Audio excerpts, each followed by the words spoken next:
I talked to her when at the beginning when she first came out, and I mean, I'm sure she's fully aware of it. I'm aware of it.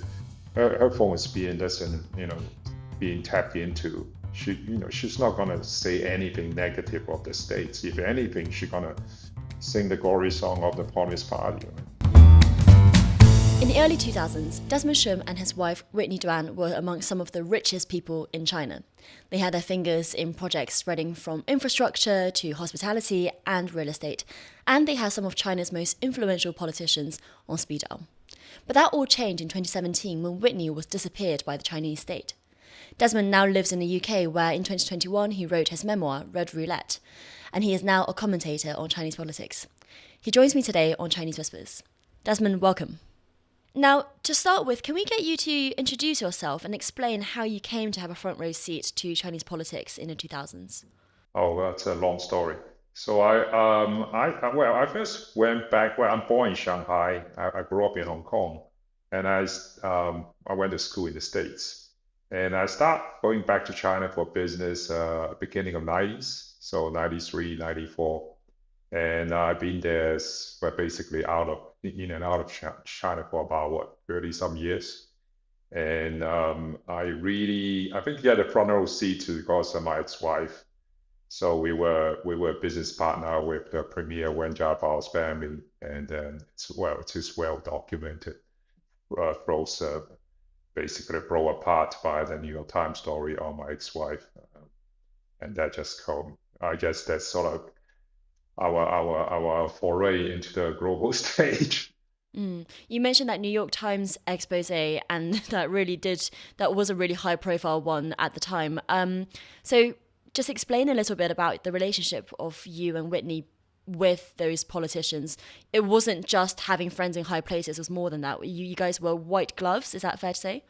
Yeah, that's a generally used term of people who are basically in partnership with the power, with the political power figures, and also fronting for them in business. So that's a general term, white glove, in Chinese community. And in our case, we started doing business, I would say, well, Winnie and I married 2003, I believe, 2002, 2003. And we started doing business about 2003, 2004. And so we were in business with them about um, 15 years. And in general, well, I give very detailed description of how we do business with them, what are the relationship, what are the interaction. So yeah, so we were, obviously we were a lot more closer than just knowing them. We were, well, I mean, in Whitney's case, she sees, we call her Auntie Jana, which is the wife of Wen Jiabao on a daily basis. And I talk about in the book, she's almost like a daughter to her, and then she's in a way sees her in a similar fashion, and that's why she step up to the plate, sort of take the responsibility for the fall on the New York Times story, and ultimately it caused a lot of trouble for her, for us. Yep, and that New York Times story basically revealed the $2.7 billion worth of wealth that the Wen Jiabao family had amassed, some of them under proxy, such as you and your wife, Whitney. The reporting, though, remarkably said that had Whitney saying that it was really her wealth and that she was using the Wen Jiabao family identities to divide and front up her own wealth and not the other way around. I mean, this is just incredible. And it's also an explosive story because these were supposedly communist officials, but also particularly because Wen Jiabao himself always had a down-to-earth reputation. So that's why it was such a big story. So, Desmond, what was that time like for you? They contact us probably 2 weeks. New York Times contact us like 2 weeks before the story came out and said, "Well, we are planning to publish this story, and what do you have to, do you have anything to say to this?" So obviously we scramble with the Wen family, and then say, "Well, this is happening. What you guys want to do?" And then when Auntie John said, "Well, tell Winnie," said, "Well, you go out and talk to them and say, basically everything rationale and explanation we gave to the New York Times and try to persuade them not to publish it, it was sanctioned by the Wens.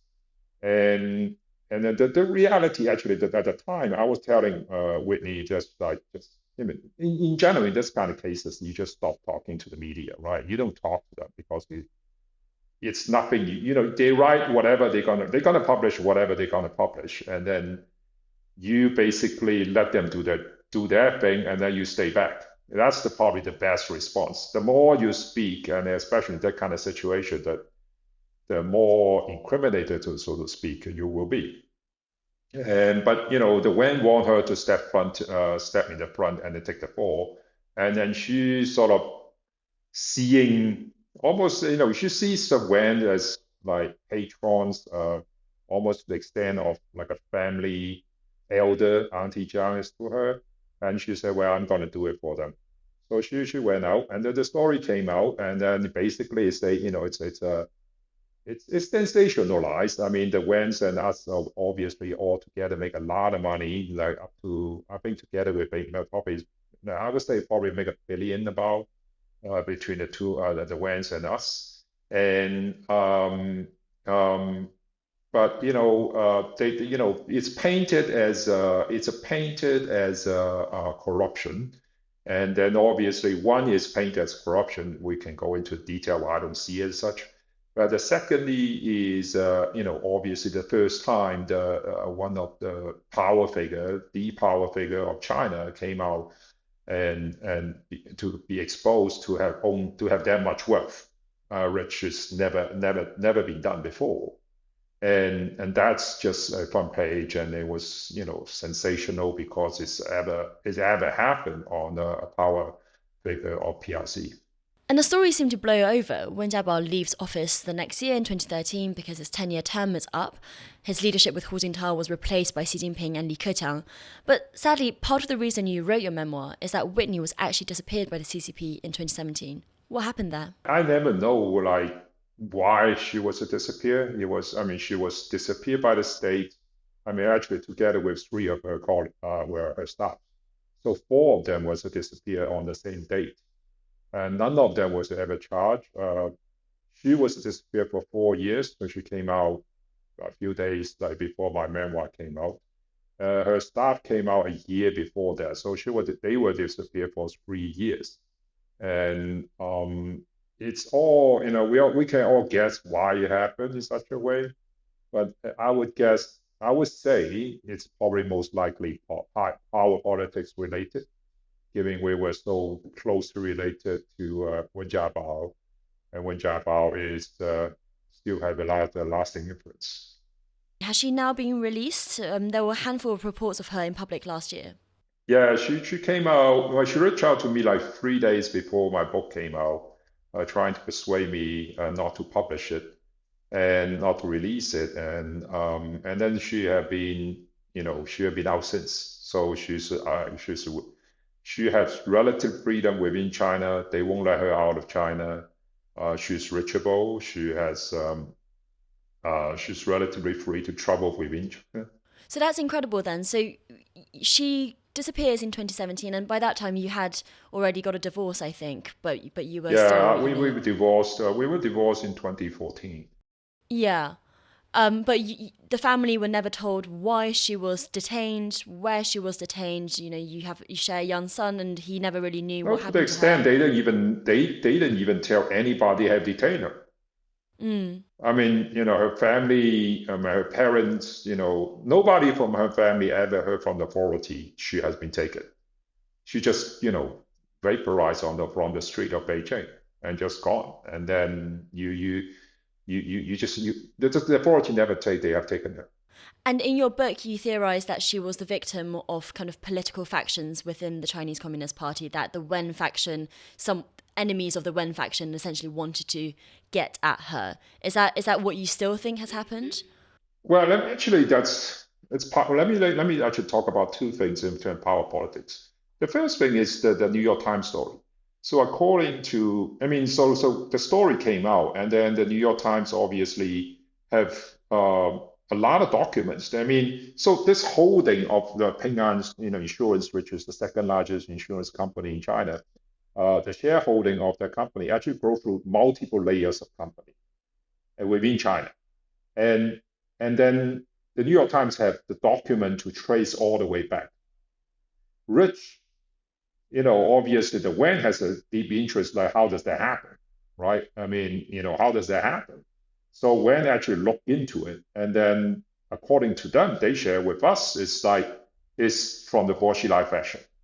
So Wen was instrumental in helping Xi Jinping to take down Bo Xilai, which is arch rival in a way to the power of Xi Jinping. If Bo Xilai wasn't taken out and actually joined the Politburo, the history of China could be different, and it could very possibly be different. And we can go into detail. So what we learned subsequently is fashion of member of the Bo Xilai handed 2 cases of document to the New York Times journalists. And that, that's how that's how the story happened. It wasn't investigate journalists. How can you know that for sure? 2 white guaylo or journalists from America gonna go into China and dig through multiple layer of companies and then trace out to a member of the Wen family hold a share. I mean, does anybody have any if anybody have any knowledge of China or just have a broad knowledge of China, will know that's not possible. So according to the Wen, that's what happened. So that's according to the Wen. Yeah. So I mean, I would say that's very credible, right? I mean, this is the Wen Jiabao family, the premier family, looking into how the biggest news story of recent Chinese history happened on New York Times. So, and that's what they share with us, and I would think that's very credible, and I would think that's probably what happened. So that's on the New York Times story. In terms of witness disappearance, so what happened if you look at Xi Jinping's administration? This is not something, that's me making assumptions and based on my knowledge and experience. Is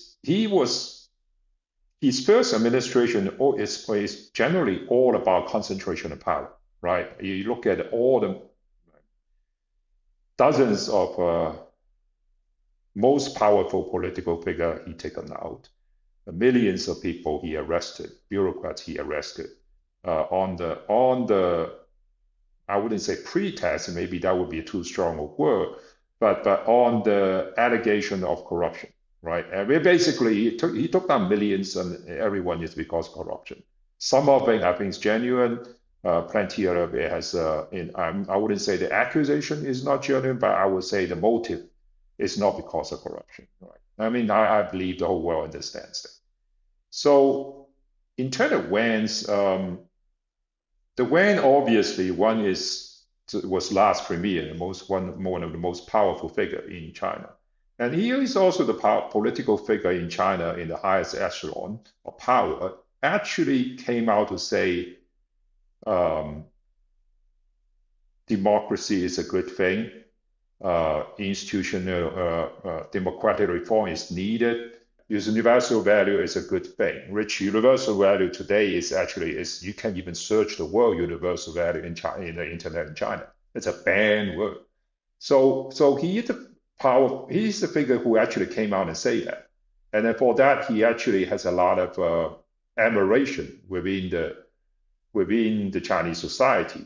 So what are usual tactics in power struggle in CCP is, instead of attack your target direct, you attack all the people around it.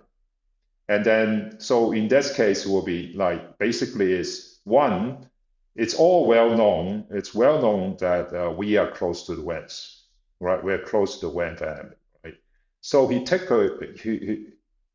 took custodian of her, and then that essentially sends multiple messages to the West. One is, I have you in my sight.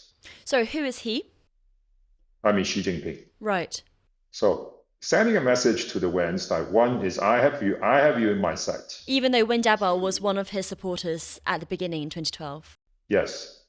Two is I'm holding somebody who has information on your family, which I can possibly use. So essentially that's the message. And then so you look at, then basically sending message to the Wen Jiabao is like, you look at what you say and you look at how you behave.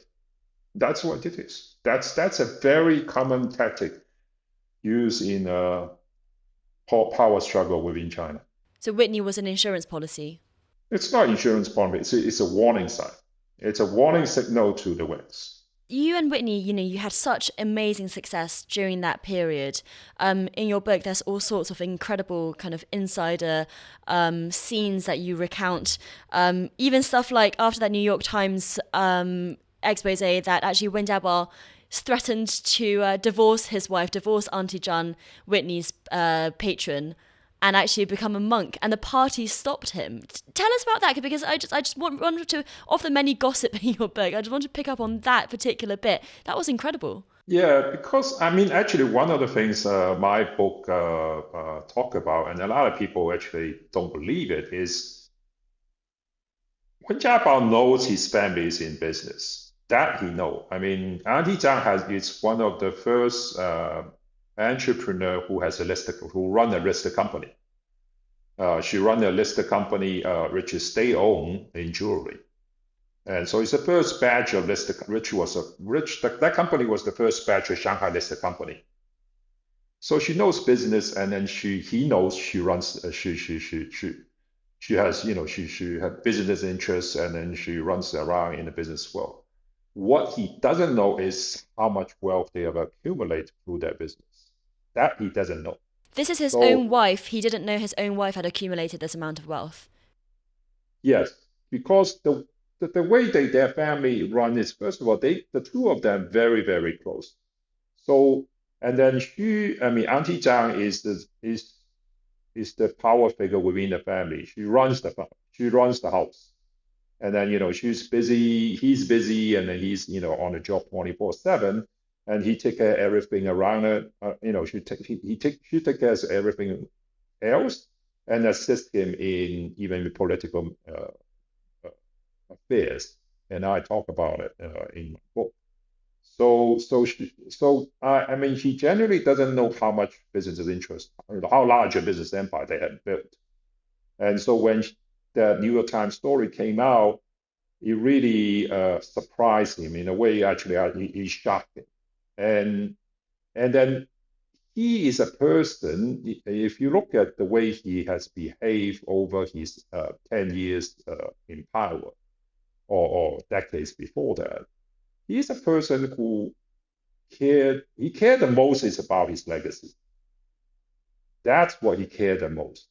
So obvious that story, the news completely destroys that. And that's what really, I think that really deeply saddens him and affects him. And the reason he wants to say, I want to be a monk, go out of the monastery, is essentially the way to clean his name in his way, right? And then say, well, I'm not the one who's sorting wealth. I'm not the one who, I'm willing to go, even to be a monk in a monastery, So that's the way he wants to clean his name, maintain his legacy, and obviously that's But then the party will never allow that, right? That's admitting guilt, right? And then obviously also a ex-prime minister or a premier going to be a monk in a ministry. That's going to be another sensational story for forever. The party will never allow that. So that was the. So that didn't happen because of the party in that way. You seem like you believe him that the second most powerful man in China at the time didn't know that his wife was amassing all this family wealth. It's surely that he just didn't want to know. No, it's not. He doesn't want to know. It's he know. I mean, it's not obvious. How do you know? Your family actually worth billion. It's you see the cars. You see your family car change from a Audi to a Mercedes to a whatever. But that doesn't mean nothing, right? I mean, her wife. I mean, his wife was individually wealthy. because her work in the listed company. That's part of the thing that the world that your book describes. I think, I would love for you to kind of illustrate that a bit more, because for ordinary people watching this, British or Chinese or American or whoever they are, the incredible wealth and extravagance of that period of time and of the world in which you inhabited is, I don't think it's very obvious that you say you can just change these fancy cars without even thinking about it. But actually, that was the ecosystem, that was the environment. So tell us about how that kind of extravagance lubricated the business and the political dealings of China of the time. Well, several things I want to say about that. First of all, when I wrote that, I know that's what I'm going to be criticized for. I know that. I mean, you can imagine, right? We're talking about, riding private jet to going to France to, to drink like $100,000 bottle of Bordeaux. I know that's. I mean, I'm not idiot to the media world, but I still went ahead and talk about it and then tell all in the book is because that is not me. I mean, I'm not talking me. Just talking about me. I'm recording a period of history. The top of the flight entrepreneur. That's how they behave. That's we all behave. And when I say, oh, I mean that crowd of like entrepreneurs, and also that's their outlook to the world. I mean, that's how they look at the world. That's how they present themselves to the world. How they behind the door, they hold themselves. I mean, that is history. So I tell those parts not because I'm particularly proud of it or particularly want you to know how much I enjoy my life. It is I'm recording history. That's what happened. I mean, knowing that I'm going to get those rollback, right? I mean, if you look at no. If you look at the criticism I have when my book first came out, the part that the people like the most of the criticism is on that. People say, oh, look at that, he's so extravagant, ridiculously lavish, and all that, and it's just, and then the color. For a lot of people, the color, the lenses, they look at the book and they look at me. But I want to bring that out because that is how that crowd and that world at that time behaved. And I'm not, unique in that sense, but I wanted the world to know that's how we look at it and how we. That's what struck me most. It wasn't that you particularly were bad or anything like that. It was just the world that you painted, such that, I think there was this, you were quite close to Xu Jiaying, the former founder of Evergrande, that real estate developer that's got into so much trouble. And the extravagance that he had, kind of turning down luxury yachts because they were too small and, not big enough for what he wanted. This is a world that's unimaginable to most people and most Chinese. And I think it just really paints a picture of just how much wealth and corruption was happening at the top of Chinese business and politics of the time. And I think that's why it's important. Yeah. And I'm presenting the world like how things actually run in, behind the scene. Can you tell us about what that relationship between the party and business was like back then? And do you think that has changed now under Xi Jinping? Because in the last few years, we've seen billionaires like Jack Ma, like Xu Jiaying that we've talked about, people who are punished, left the country, disappeared themselves. Do you think that world that you paint still exists? And especially after the anti-corruption drive as well? Well, first of all, I always say that, the anti-corruption drive, I mean, that world always will exist. When you have unchecked political power, which is not monitored by anyone, that world will always exist, right? So book I particularly talk about and is the current vice president of China, right? Wow. And then his daughter, what was it? There was more than 20 years. It's like, about 20 some years ago. Has the so it's like $15 million US cash in a bank in Australia. And I mean, obviously $15 today in China doesn't seem like that 20 years ago it's a quite amount. Because I was talking to this Chinese and people, that's not that much for a person of his status. And I was like, well, that's 20 some years ago, okay? And then they say, oh, okay, maybe 20 some years ago, it's quite a bit of money. So, and that's not, a rumor or anything. It's the party found out themselves. the party, so at that time it was a power struggle. Chen Liangyu, the party secretary, he was arrested by the Wu Jintao and Wen administration. And so they were looking, usually what happened when you arrest the party secretary, the mayor steps up, right? This is to be the party secretary. And so they were looking into the mayor, this affair, and then they find out, oh, he has a daughter in a university in Australia at the time, and it has 15 million US in the bank. And that's the reason he was sidelined, and Xi Jinping came in to be the party secretary of Shanghai. So at the time, the reason they didn't arrest him is because they said, well, Shanghai is the most important financial city of China. If we arrest the party secretary and we arrest the mayor, it will be complete chaos. And they don't want that. So from that, it sends several message, right? And law is flexible. Law is the selective reply. And people are, so I thought at the time, I was like, oh, wow, when I heard, we learn all this from the West. So when I learned that, I was like, wow, that's something. And the second thing I thought was like, that must be the end of his political career. Well, God forbid, today he's the second vice president of China, right? And then also promoted by Xi Jinping, right? I mean, and obviously in China, the CCP has a fire on everybody, especially a figure of that sort. So it is not, Xi Jinping is not aware of it. So when you look at that particular case, then you say, where, really, is it all about anti-corruption? And that's just one, very well-known case I personally, in time, right? If you look at other cases, the current head of People's Congress, it's well documented, reported in global, financial papers. His daughter and his daughter's boyfriend, had a run on the Peninsula Hotel in Hong Kong, and want to do a hostile takeover of Peninsula Hotel. And this is documented. This is the basically daughter-in-law of this head of People's Congress, and they was exposed in the paper. And then he sold all the share, and then sort of no longer be on the scene. So it is happening, under his administration. So anti-corruption, yes. I mean, it's just definitely a cleansing, but it's also a cleansing of rivals, cleansing of people who he doesn't trust enough or doesn't trust as much. But then the next batch come on with unchecked political power. The same game goes on. It just goes on. The game was played by a different group of people.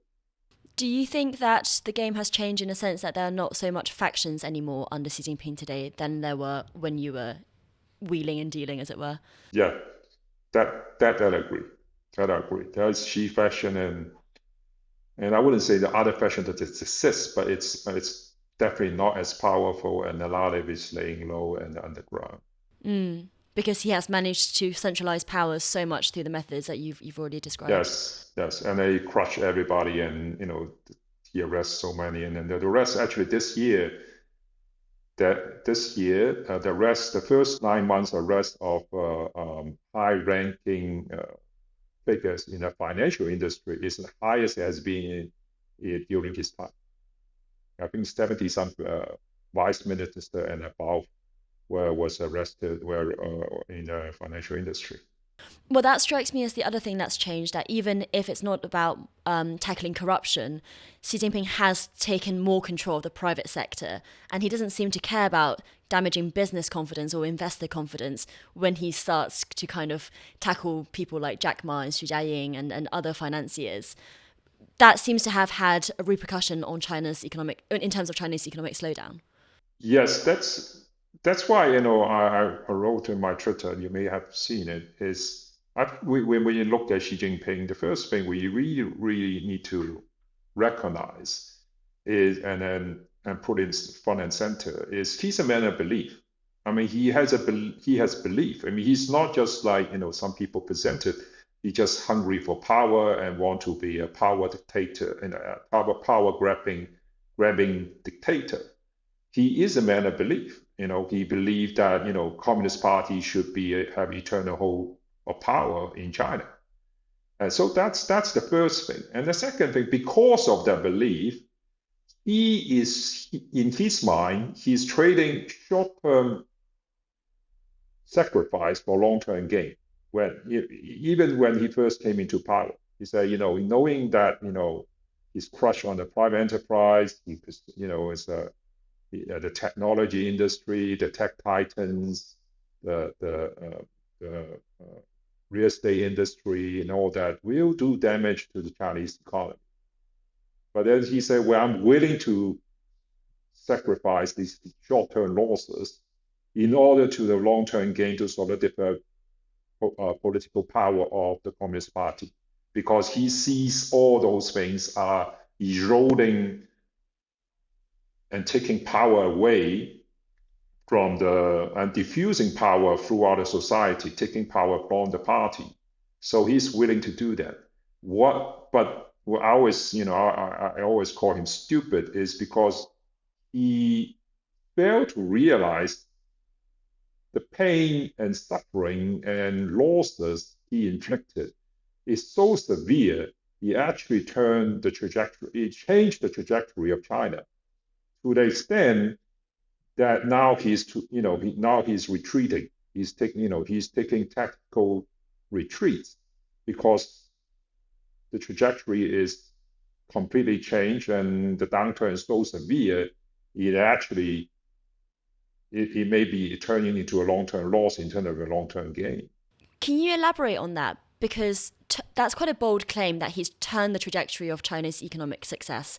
That's a really big mistake if that is the case. But China, if I were, let's say, the Chinese Foreign Ministry now, I would say, China is still growing at somewhere between 3 to 5% of GDP every year. That's economic growth that other countries would kill for. China has bright spots in its economy, such as renewable energy, such as semiconductors, more and more obviously subject to American export controls. There are reasons for optimism in China's economy, and that all economies go through cyclical phases. Why do you think that actually he's done such a drastic thing, that he's actually turned the trajectory? First of all, I think it's two things. So first of all, I think nobody believed the growth number is what they presented, right? I mean, nobody believed it, and everybody thinks it's beneath that, but people disagree how much is beneath that. I mean, I have seen very credible economists, I can send you the names, came out and say the year before, the China GDP growth is negative. Instead of 3% presented by the state, it's actually negative -1 to -2. China in recession.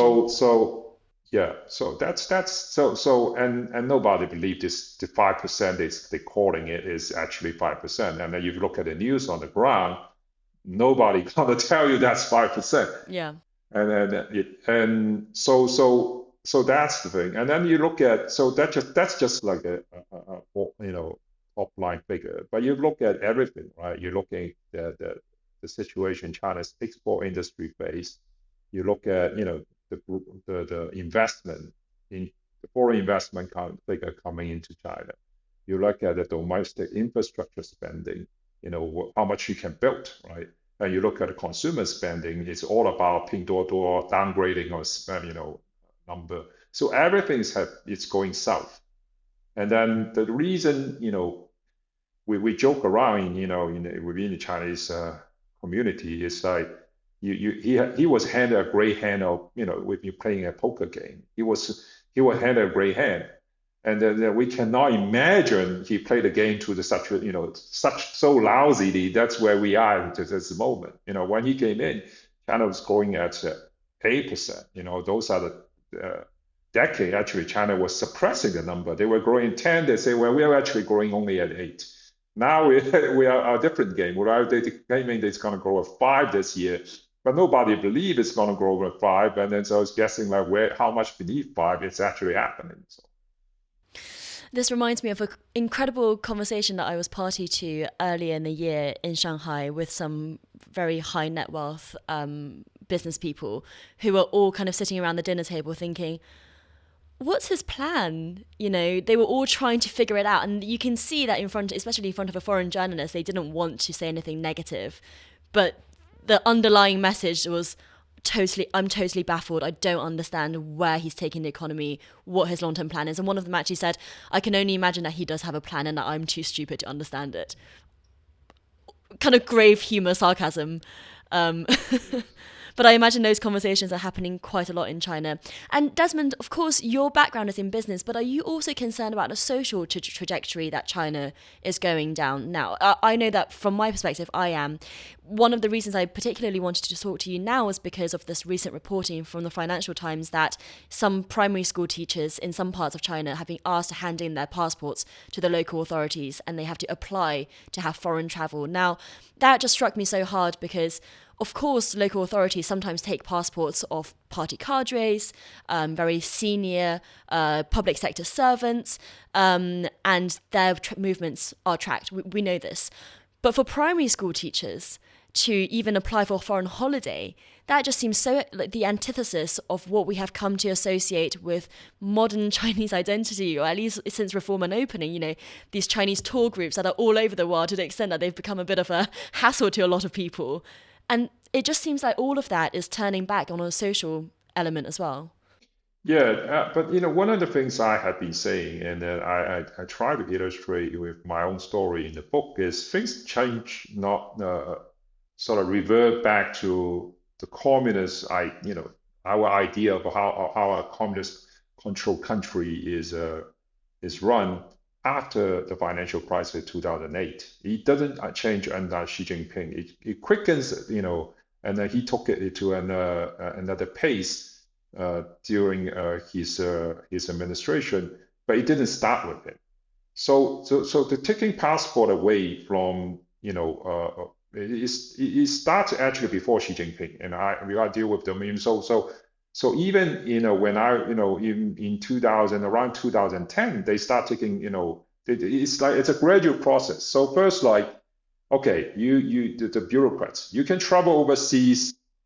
And no, and for a period of in the 2000s, it was unchecked. Basically, you get some excuse, you go into an exhibition, you're doing company visits, you have invitations, then you can go, right?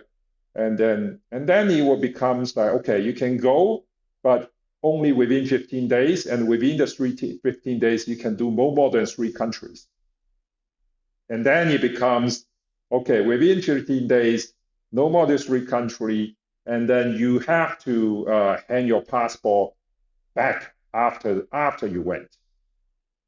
And so and then the bureaucrats ranking who are under control becomes like it permeates. It permeates. It's right. Like more and more bureaucrats can get catched with that, and so it doesn't really started with Xi Jinping. It just the net is broadened. It's broadened like over time. Why was 2008 the turning point? I think 2008 really changed perspective, not just the party. Actually, at the time, it's entire society perspective of what's the model China want to go with, and so what recount the history of that. So before the 2008, 90s, and even Deng Xiaoping, the reason he say, in Hong Kong, the 50 years, he say, 马照跑，无照跳, just like you can still do karaoke dance, you can still horse racing in Hong Kong. It's gonna go on for 50 years because basically not you gonna revert to us, we gonna come to you, right? We're gonna merge. We're gonna be more and more like you.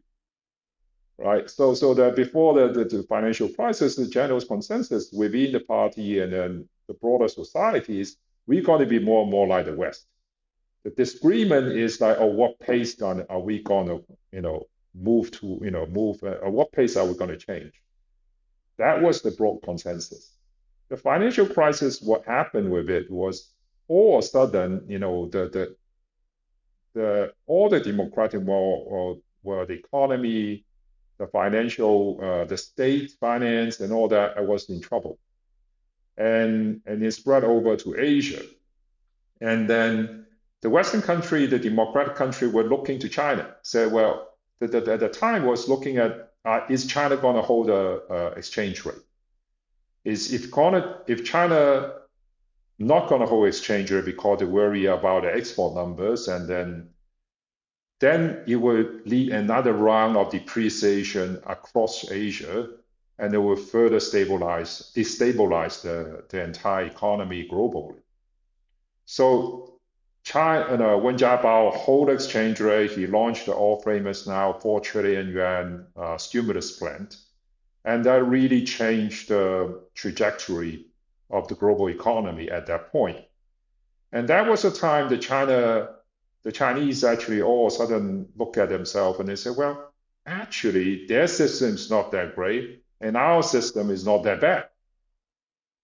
And that's the China, sort of the China model and all that, that we need to chart our own course now, now Xi Jinping is that everything is the China characteristic, right? Culturally, China characteristic, like socialism or with China characteristic, everything is with China characteristic. So that really changed the perspective with Xi Jinping at the society, core. And particularly the political elites, how they look at the world, how they look at their own system, where they want to take the country. But see, China's success in 2008 could also lead to a different conclusion, that actually this state-led capitalism, the way in which business people like you worked with politics was, the state first, but also letting the market in, and with a fair amount of, backdoor deals and that kind of stuff. Surely the conclusion is that has been working for China. But what China is now economically is much tighter, much less marketized, and much more arbitrary in terms of state power. That surely isn't the winning model that got China to where it was in 2008. That's not the Deng Xiaoping model. So what happened in 2008 was until the 2008, generally it's all about privatization, all about letting market take the lead. And in the book I even talk about episode. We have dinner with Wang Qishan, right, the vice president of China, and he was telling us, we're gonna sell off state assets, get your capital ready when when the floodgates open. And so you can tell, Wang Qishan, was believing that's the route they're gonna take. What happened in the financial crisis was they want to deploy huge amount of capital in a very, very fast way. And then they say, and then they find out that the fastest way to deploy that is through the state-owned enterprise. Because you work through the market, you work through private enterprise. You cannot tell the private companies that, well, tomorrow you're gonna put 100 million to work. It doesn't work like that, right? You work for the banking industry, you take down, you reduce the interest rate, then you have to wait until the enterprise, the consumer come in to take out the loans and put it to work. It's a process. But the state-owned enterprise, they say, well, tomorrow you start 10 projects and I want you to double the speed and then start it tomorrow. And then they tell the banks, which are all state-owned, say, well, you put 100 million into that company's bank account tomorrow. And then, so it's a direct command. And obviously in a situation like that, it's a lot more efficient. Right? Or quicker. And so that's not really, necessarily more efficient. They really change the perspective. Say, well, wow, if we lose that direct command, come situation like this, what we gonna do, right? And then they look at how effective is now we having our company state-owned enterprise directly under command, and that really changes the story. Desmond, there's so much more I want to talk to you about, but I'm mindful I've taken up so much of your time already. So let's just bring this back to the experience of your family then. Have you spoken to Whitney since she's been released? Has she told you about what happened to her during those years? I talked to her at the beginning when she first came out, and she's I'm sure she's fully aware of it. I'm aware of it. Her phone is being tapped into. she's not gonna say anything negative of the states. If anything, she's gonna sing the glory song of the Communist Party, right? And she can't leave the country, presumably, and you would not be able to go to Yeah. China. Yeah. Well, I go in, I wouldn't come out. And since this ordeal, and your books come out, you've been quite outspoken. Even in this interview, you've been quite outspoken about your criticisms of the party, of the ugly parts that are behind the scenes that the party doesn't want people to know about. Are you afraid of the repercussions of that? To publish a book is a struggle. I mean, that's a real struggle because then you put yourself in the target list of the party. Once I went ahead with it, then it's like, in my mind, it's like the heck with the rest, right? So I'm already on the target list. What worse can happen, Well, thank you so much, Desmond. I'm sure this won't be the last time I try to get you on Chinese Whispers, but thank you so much for your time today. Oh, thank you. Thank you for having me.